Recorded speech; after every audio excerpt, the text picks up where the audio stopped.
κέντρο. Α, μάλιστα. Οι υπόλοιπες κάρτες μοιράζονται στους παίκτες. Αχα. Σημειωτάρι. Κάθε παίκτης παίρνει ένα φύλλο και σημειώνει τις κάρτες που έχει. Πώς παίζεται. Ακούς Ήριδα, εγώ μιλάω. Ναι, ακούω.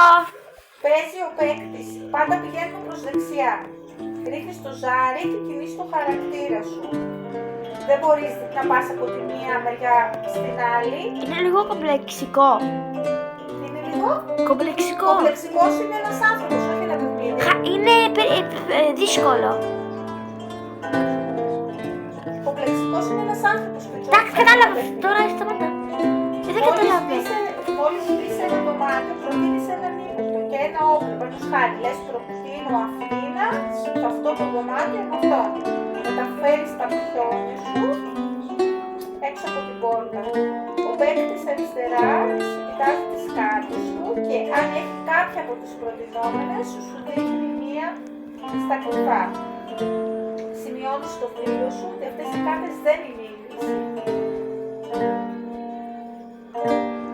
Αν νομίζεις ότι ξέρεις τη λύση, κάνεις την κατηγορία και λες κατηγορώ αυτό, το όπλο σε αυτό το γραφείο.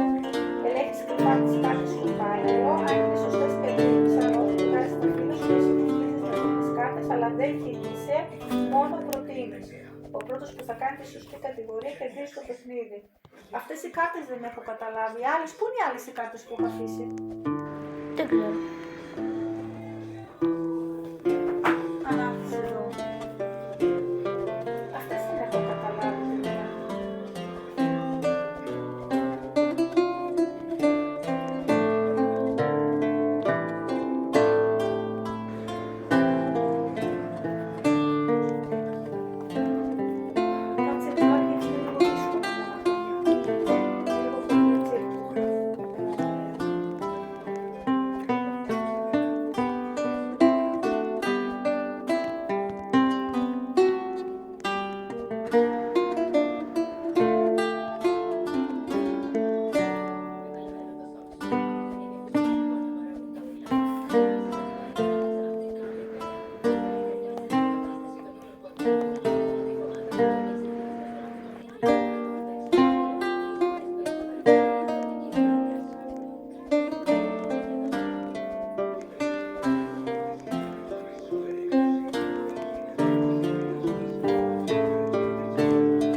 Όταν παίρνεις ένα δωμάτιο.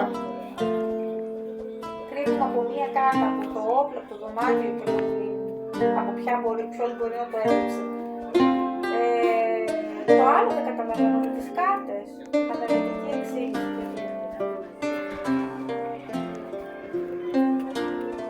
Επί τραπέζια Σπύρος. Να είναι ο Σπύρος ο δικός μας. Είναι ο δικός μας.